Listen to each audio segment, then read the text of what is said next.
उधर इंडिया के लिए वहाँ हाँ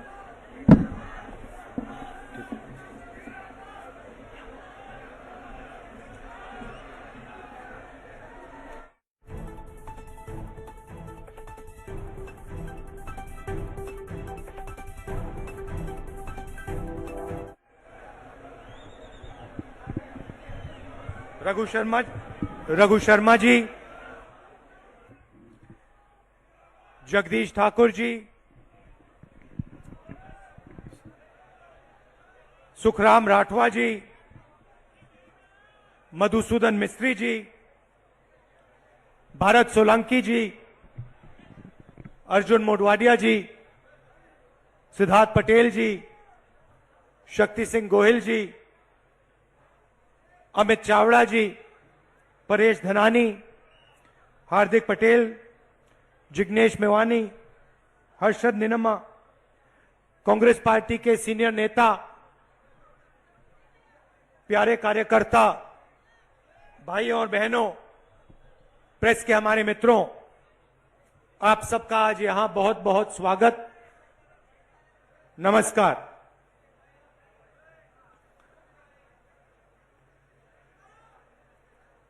ये आज एक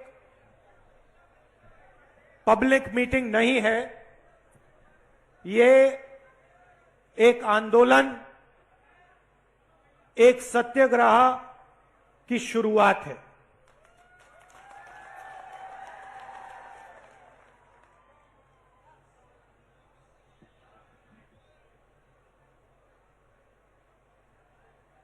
दो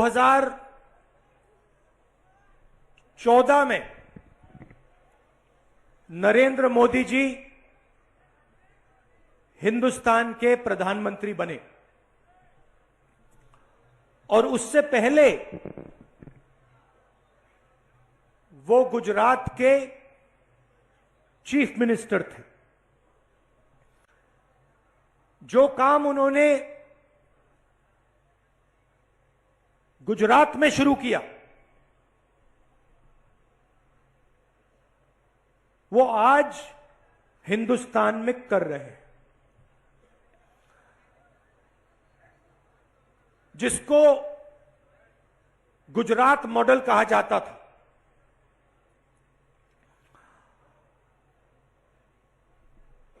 आज दो हिंदुस्तान बन रहे हैं। एक अमीरों का हिंदुस्तान, उसमें चुने हुए लोग हैं, बड़े बड़े अरबपति, ब्यूरोक्रेट्स,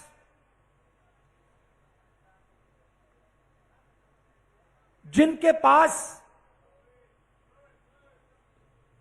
सत्ता है, धन है, अहंकार है। और दूसरा हिंदुस्तान भारत की आम जनता, आम नागरिक का हिंदुस्तान।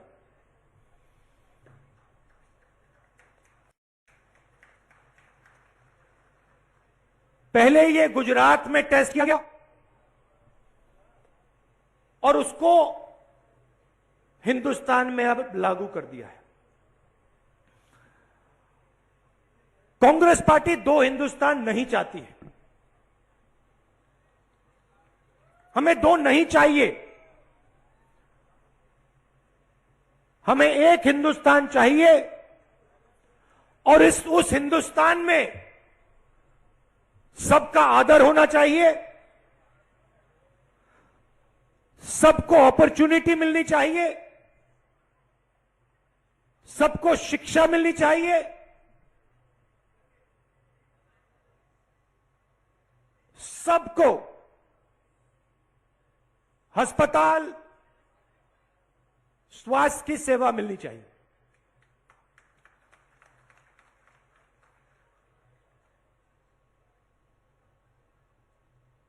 जो बीजेपी का मॉडल है, दो हिंदुस्तान का, दो गुजरात का मॉडल, उसमें जनता का जो धन है, क्योंकि ये जो धन है, ये जंगल है, जमीन है, जल है, ये किसी उद्योगपति का नहीं है, ये आपका है, आदिवासियों का है, गरीबों का है, कमजोर लोगों का है, हिंदुस्तान के हर नागरिक का है। मगर इसका फायदा आपको नहीं मिलता है। यूपीए की सरकार थी तो हमने पूरी कोशिश की, जो हिंदुस्तान का धन है, जल, जंगल, जमीन, हमने पूरी कोशिश की कि इसका फायदा हिंदुस्तान के आम नागरिक को, दलितों को, आदिवासियों को, युवाओं को, सबको मिले। और हमने बहुत बड़े कदम उठाए, पैसा कानून लाए, जिसके माध्यम से आपकी जमीन, जो आपका हक है, आपको वापस मिले। मनरेगा दिया, 100 दिन काम की गारंटी,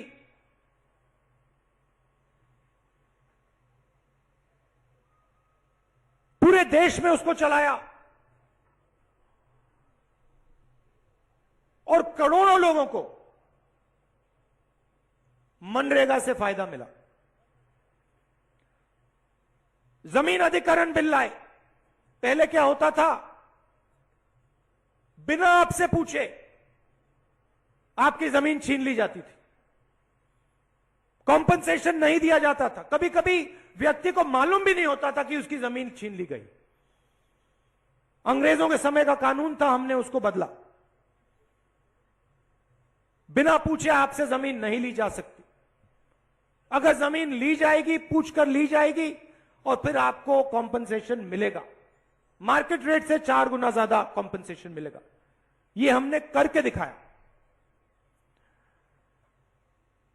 बीजेपी आई, प्रधानमंत्री ने लोकसभा में पूरी दुनिया के सामने मनरेगा का मजाक उड़ाया। कहते हैं मैं इसको रद्द करना चाहता हूं मगर नहीं करूंगा, क्योंकि मैं चाहता हूं कि देश को याद हो कि कांग्रेस पार्टी ने क्या किया था।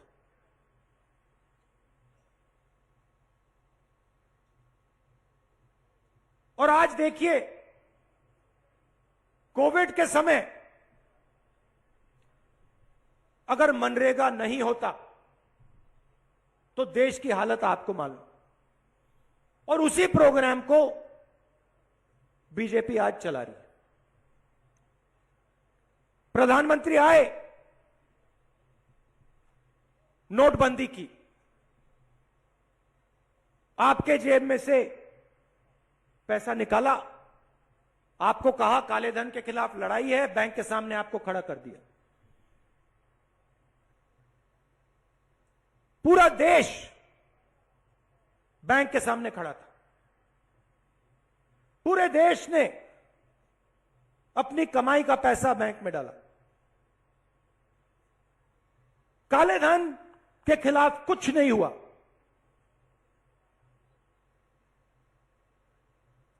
अरबपतियों को फायदा हुआ। वही लोग जो अमीरों के हिंदुस्तान में जीतते हैं, हवाई जहाज में उड़ते हैं, उनको फायदा हुआ, मगर आम नागरिक को कुछ नहीं मिला। उसके बाद जीएसटी लागू की। एक बार फिर ऐसी जीएसटी बनाई कि जो कमजोर व्यक्ति है, चाहे वो किसान हो, मजदूर हो, छोटा दुकानदार हो, उसको नुकसान हो और अरबपतियों को फायदा मिले। तो जो भी इन्होंने किया है, चाहे वो गुजरात में, चाहे वो हिंदुस्तान में, इन्होंने दो हिंदुस्तान बनाने के लिए किया है। एक अमीरों का हिंदुस्तान, जिसमें चुने हुए लोग कोई भी सपना देख सकते हैं, कुछ भी कर सकते हैं, उनके लिए कोई कानून नहीं, कुछ नहीं। और दूसरा हिंदुस्तान, जिसमें लाखों करोड़ लोग रहते हैं, गरीबी में रहते हैं, कोरोना के समय अस्पताल में जाते हैं, मरने के लिए अस्पताल जाते हैं,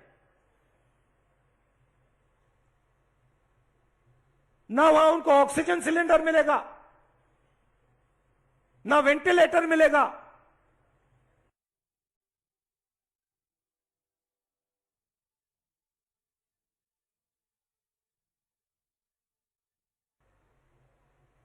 प्रधानमंत्री कहते हैं थाली बजाओ, थाली बजाओ।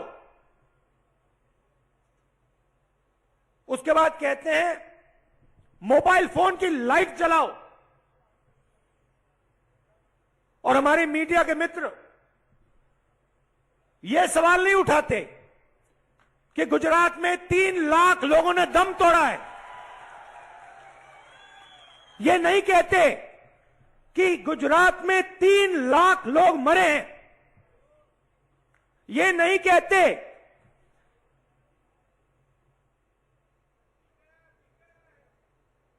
कहते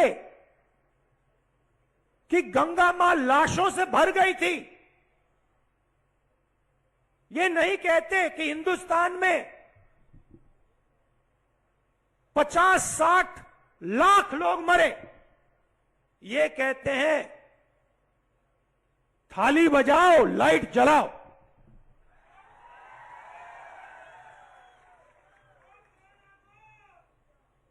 और फिर टीवी पे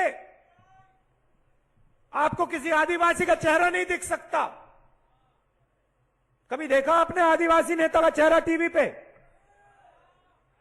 आपको गरीब व्यक्ति का चेहरा नहीं दिख सकता, किसान का चेहरा नहीं दिख सकता, छोटे दुकानदार का चेहरा नहीं दिख सकता। नरेंद्र मोदी का चेहरा दिखेगा।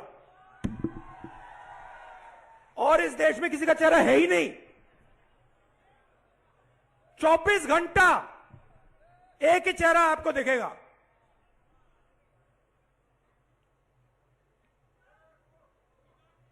अब यहां क्या हो रहा है? गुजरात में आदिवासियों के साथ क्या हो रहा है? जो आपका धन है, जल, जमीन, जंगल, ये आपका है।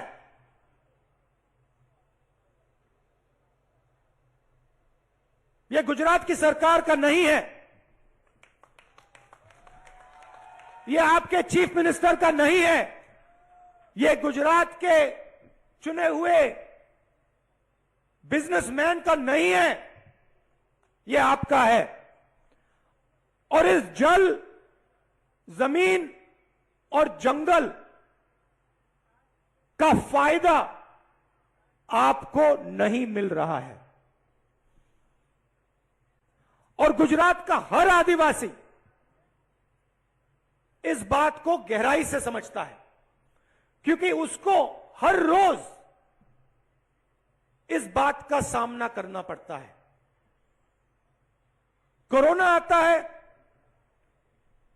आदिवासी भाई अस्पताल में जाता है, प्राइवेट अस्पताल में जाता है, उससे पैसा मांगते हैं, पैसा नहीं दे पाता है, वहां दम तोड़ देता है।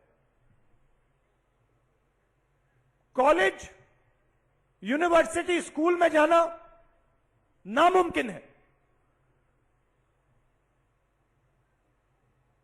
सरकारी स्कूल, सरकारी कॉलेजेस सब बंद कर दिए हैं। एक के बाद एक, एक के बाद एक, एक के बाद एक बंद कर देते हैं और पूरा का पूरा प्राइवेटाइज कर देते हैं।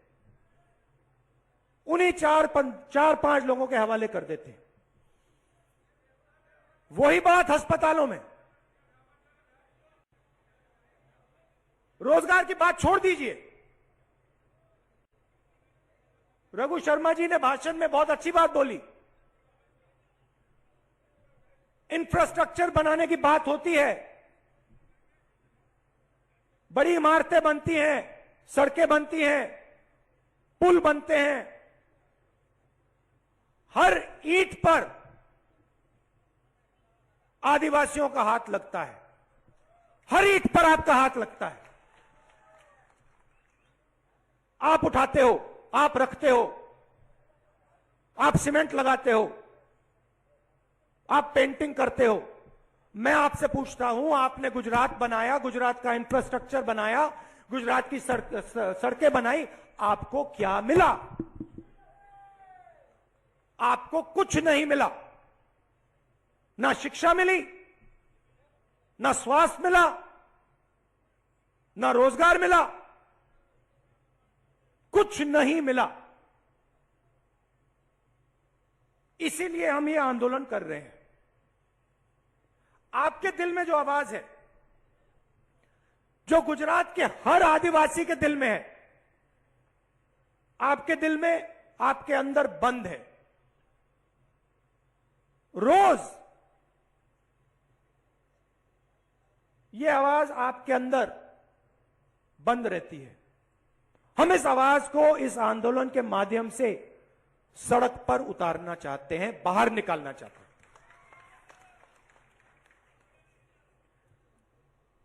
कि गुजरात की सरकार को, जो आदिवासियों के दिल में है, जो आदिवासी चाहते हैं, वो सुनाई दे, क्योंकि ये सरकार आपकी आवाज को सुन नहीं रही है। कांग्रेस पार्टी आपके साथ मिलकर इस आवाज को इतना मजबूत बनाना चाहती है कि गुजरात छोड़ो, हिंदुस्तान के प्रधानमंत्री को यह आवाज सुनाई दे जाए।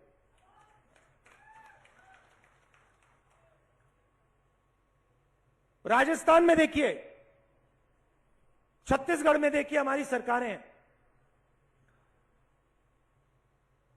हमने राजस्थान और छत्तीसगढ़ में चुनाव के समय गारंटी दी। हमने कहा, छत्तीसगढ़ में कहा कि देखिए, किसानों का कर्जा माफ होगा और धान 2,500 रुपए में किसान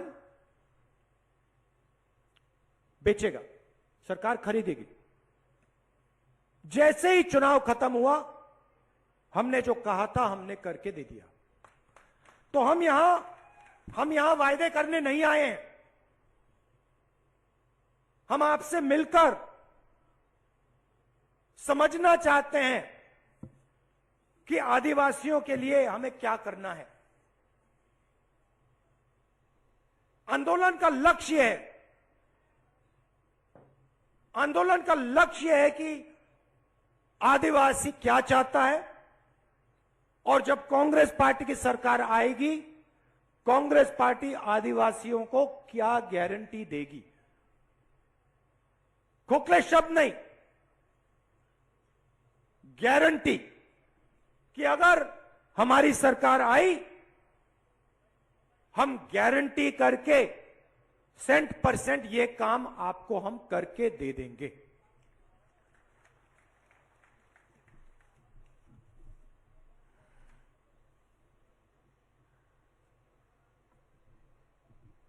राजस्थान में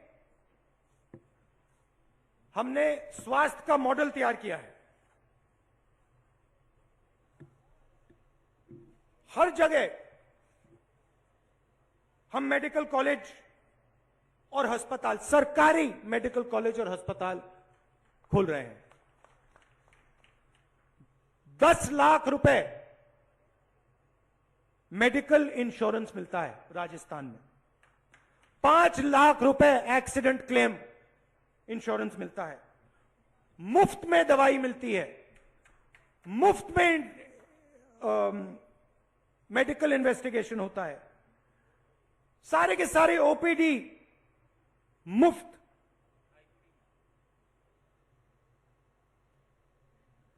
और सरकारी प्राइमरी हेल्थ केयर सेंटर सब जगह खोल रखे हैं। मगर यहां पे पूरा का पूरा प्राइवेटाइज करा जा रहा है और फायदा उन्हीं लोगों को होता है, 2-3 लोगों को होता है। तो हम गुजरात के लिए स्वास्थ्य का इंफ्रास्ट्रक्चर, शिक्षा का इंफ्रास्ट्रक्चर तैयार करना चाहते हैं। छत्तीसगढ़ में, दूसरा उदाहरण देता हूं, छत्तीसगढ़ में हमने इंग्लिश मीडियम स्कूल का पूरे प्रदेश में जाल बिछा दिया है। प्राइवेट स्कूल नहीं, सरकारी स्कूल, जिसमें गरीब से गरीब लोग अपने बच्चों को भेजकर अंग्रेजी सिखा सकते हैं। तो यह काम हम यहां करना चाहते हैं। यहां पे बड़े बड़े प्रोजेक्ट्स बनते हैं, मूर्तियां बनती हैं, तापी रिवर लिंक प्रोजेक्ट बनता है, आपसे आपका पानी छीना जाता है, अरबपतियों को दिया जाता है, कोई फायदा नहीं होता है। मैं तो आपसे सीधा कह रहा हूं, कांग्रेस पार्टी यहां चुनाव जीतेगी, ये जो रिवर लिंकिंग का प्रोजेक्ट है इसको हम बंद कर देंगे, खत्म कर देंगे।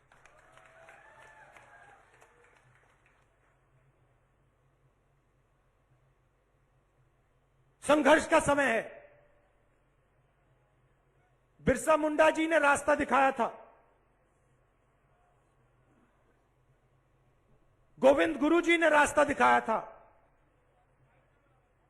अब गुजरात के आदिवासियों को, खासतौर से गुजरात के आदिवासी युवाओं को एक साथ मिलकर संघर्ष करना पड़ेगा, कांग्रेस पार्टी के साथ मिलकर संघर्ष करना पड़ेगा। बीजेपी की सरकार आपको कुछ नहीं देने वाली है, आपको लेना पड़ेगा। कुछ नहीं देंगे वो आपको, आपसे छीनेंगे, जो आपका है वो छीनेंगे। अब आपको जो आपका है उनसे छीनना पड़ेगा। और बिना डरे, यहां जिग्नेश बैठा है, पहली बार मैंने सुना आंदोलन करने के लिए परमिशन की जरूरत है, सिर्फ गुजरात में, और दुनिया में कोई ऐसी जगह नहीं है जहां पे भैया आंदोलन करने के लिए परमिशन की जरूरत है। 3 महीने की जेल दे दी, मगर मैं जिग्नेश को जानता हूं, इसको आप 10 साल की जेल दे दो, कोई फर्क नहीं पड़ने वाला। और ऐसे ही गुजरात में लाखों युवा हैं जो सच्चाई को समझते हैं, जो जानते हैं गुजरात मॉडल क्या है, नरेंद्र मोदी जी का मॉडल क्या है, जानते हैं, समझते हैं। और मैं उनसे कहना चाहता हूं, नया गुजरात बनाना पड़ेगा। आपके भविष्य की बात है, आप रोजगार चाहते हो, शिक्षा चाहते हो, स्वास्थ्य चाहते हो, ये लोग आपको नहीं देने वाले हैं। ये लोग सिर्फ 2-3 अरबपतियों को आपका भविष्य बेचना चाहते हैं। तो आपको, गुजरात के युवा को, चाहे वो आदिवासी हो, दलित हो, जो भी हो, हर जात का हो, आप सबको मिलकर खड़ा होना पड़ेगा। आपके भविष्य की लड़ाई है। हम इस लड़ाई में, कांग्रेस पार्टी और मैं, हम इस लड़ाई में आपके साथ खड़े हैं, 24 घंटा खड़े हैं। और एक बार फिर जो हमारा पुराना मॉडल हुआ करता था, कोऑपरेटिव मॉडल, जनता का मॉडल, अमूल का मॉडल, उस मॉडल को हम फिर गुजरात में लाना चाहते हैं, जहां पे जनता की आवाज, जो जनता के दिल में हो, जनता की आवाज सरकार को चलाए, मिलकर, एक साथ मिलकर सरकार को चलाए। आज 2-3 लोग सरकार को चलाते हैं, जनता चुप बैठी है, डरी हुई है। 24 घंटा मीडिया डिस्ट्रैक्ट करती रहती है, कुछ ना कुछ उल्टा सीधा बोलते रहते हैं। नरेंद्र मोदी की फोटो दिखा देंगे, किसी एक्टर का चेहरा दिखा देंगे, एक्ट्रेस का चेहरा दिखा देंगे, ध्यान उधर ले जाएंगे, मगर जो सच्चाई है उसके बारे में ये कुछ नहीं बोलेंगे। सही बोला ना? तो अब जनता को, युवाओं को एक साथ खड़ा होना पड़ेगा। आप सच्चाई जानते हो, समझते हो, पहचानते हो, अब उस सच्चाई के लिए लड़ना पड़ेगा, बिना डरे लड़ना पड़ेगा। और पूरा भरोसा है कि आने वाले चुनाव में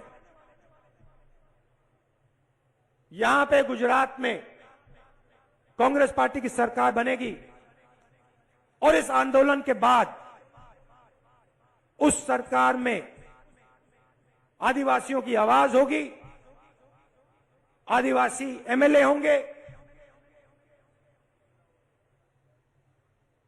और जो आदिवासी चाहेगा वो गुजरात की सरकार करेगी। आदिवासी की धन, आदिवासी जल, जंगल और जमीन की रक्षा वो सरकार करके दिखाएगी। आपने आज मुझे यहां बुलाया, दूर दूर से आप आए, आपको तंग करने के लिए पार्किंग को 5-6 किलोमीटर दूर रखा गया, मगर आप आए, इतनी प्यार से आपने मेरी बात सुनी, इसके लिए मैं आप सबको दिल से धन्यवाद करता हूं। और आपकी जो लड़ाई है, ये जो आंदोलन है, इसमें मैं पूरी तरह शामिल हूंगा, आपके साथ लड़ूंगा, और जो आपका हक है उसको हम लेके रहेंगे। जय जोहार, नमस्कार।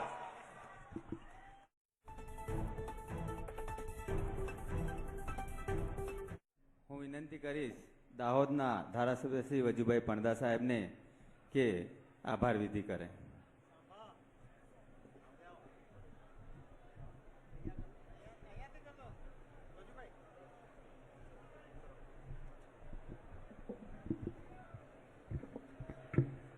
આ દાહોદની ધરતી પર આજે આદિવાસી સત્યાગ્રહની રેલીમાં ઉપસ્થિત આપણા સૌના લોકલાડીલા પૂર્વ અધ્યક્ષ અને સાંસદ અને આપણા માટે જે આપણા વાત કરી કે मैं आपके साथ में रहकर लड़ाई लड़ूंगा, એવા જુજારુ નેતા આપણા સૌના લોકલાડીલા રાહુલ ગાંધીજી અહીંયા પધાર્યા તે બદલ એમનો ખૂબ ખૂબ અભિનંદન, શુભકામનાઓ અને આભાર માનું છું।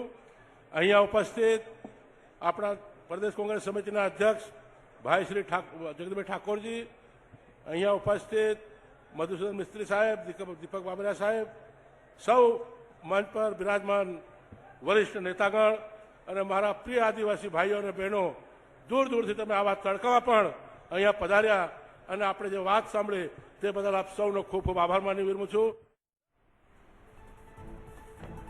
तो आज कांग्रेस द्वारा जड़ जंगल जमीननो अधिकार स्लोगन साथे जे रीते कार्यक्रमનું आयोजन કરવામાં આવ્યું હતું। કોંગ્રેસનો નિર્ધાર જળ જંગલ અને જમીનનો अधिकार।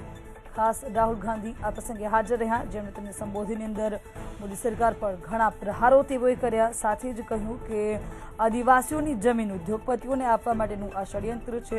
સાથે જ रिवर लिंक प्रोजेक्ट ने लईने पण तेमणे स्पष्ट कह्युं के आ सस्तामां पाणी उद्योगपतिओने आपवा माटेनो कारसो छे। कांग्रेसनी सरकार आवशे तो आ प्रोजेक्ट नहीं थवा दे। आ साथे ज जो कांग्रेसनी सरकार आवी तो समग्र गुजरातमां अंग्रेजी माध्यमनी सरकारी शाळाओ बनशे।